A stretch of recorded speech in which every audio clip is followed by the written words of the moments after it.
We went to two different facilities today, and there seemed to be a big difference between the first one where the families were being housed and the one here where there are single adult migrants. When I went in there, one of them said to me, I'm talking about the second facility, this isn't human, the way we're treated. There was a horrible smell. I'm sure you smelled it. You were in there as well. They were sleeping on concrete because there's not enough room for cots, we're told. It was hot. Some of them claim they were hungry. Is that acceptable to you?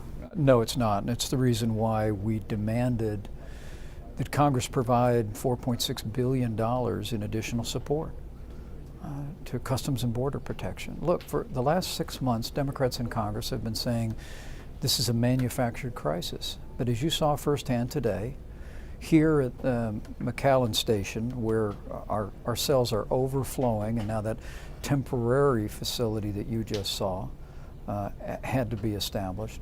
And then the first facility that we saw, where nearly 1,000 families with children are being detained, ought to be a very clear message to every American that the time for action is now, and the time for Congress to act to end the flow of families that are coming north from Central America to our border is now. Should there be a different level of care for the families versus the adult migrants, single adult migrants? I think it's all the same standard of care. But what we saw today was very different for the families versus the single adult migrants. Pamela, it wasn't the same level of care. What you saw today was a very clean facility where people were being detained indoors, and then you saw a temporary facility that was constructed because this facility is overcrowded.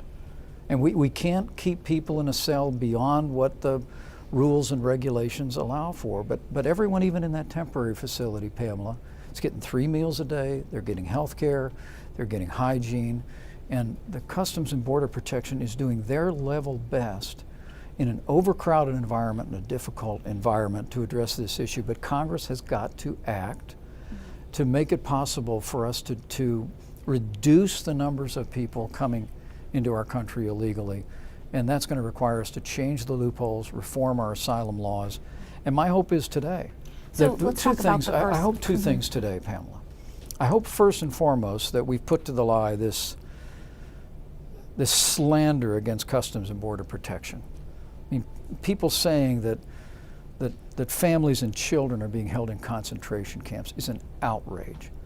And the Nazis killed people. Our Customs and Border Protection, as you heard today, are saving lives every day.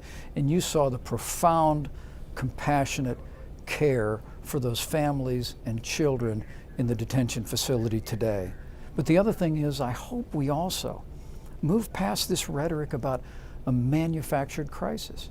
I mean, the president wanted me to come down here today to look in on how families are being treated, but also to be able to show the American people that this system is overwhelmed, it's overcrowded, and Congress has got to step up to end this crisis of illegal immigration at our southern border. The first facility we went to with the families, was that really a fair representation of how most of the migrant families have been treated under CBP care? You are at the epicenter here in the Rio Grande Valley of this crisis of illegal immigration.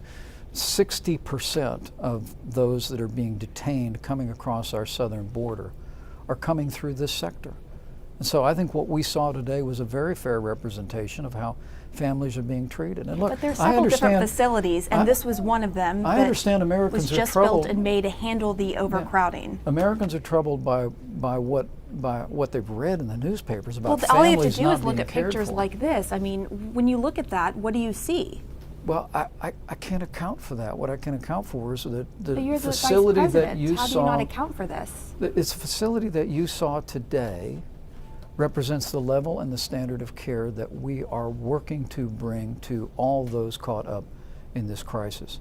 But remember, it was just a few short weeks ago that Congress finally acknowledged the crisis and gave us an additional $4.6 billion in humanitarian aid. Now, we're going to continue to improve. We're going to continue to provide care at the standard the American people expect.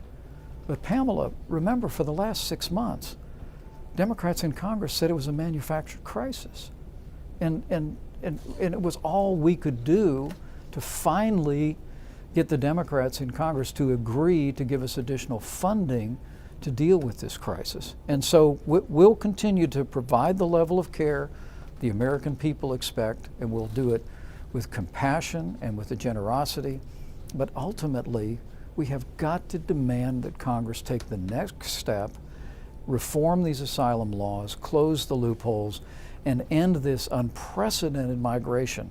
DHS IG says that some children under this administration's watch didn't have access to showers or hot meals. Does the administration take any responsibility for that? Democrats are not in the White House. Where does the buck stop?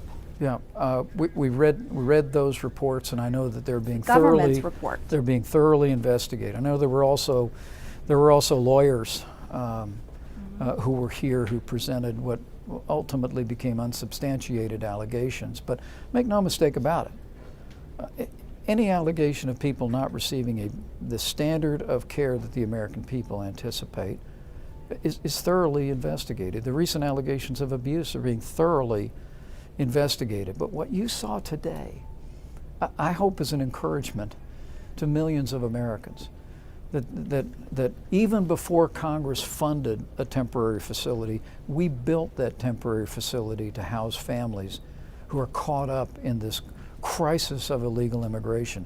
And you saw not just 3 meals a day, children with snacks, there were diapers, there were hygiene products, changing tables, children sitting in a comfortable air-conditioned environment, watching television. This is how the American people expect us to treat people who are caught up in this crisis. And we're going to continue to work to make that a reality.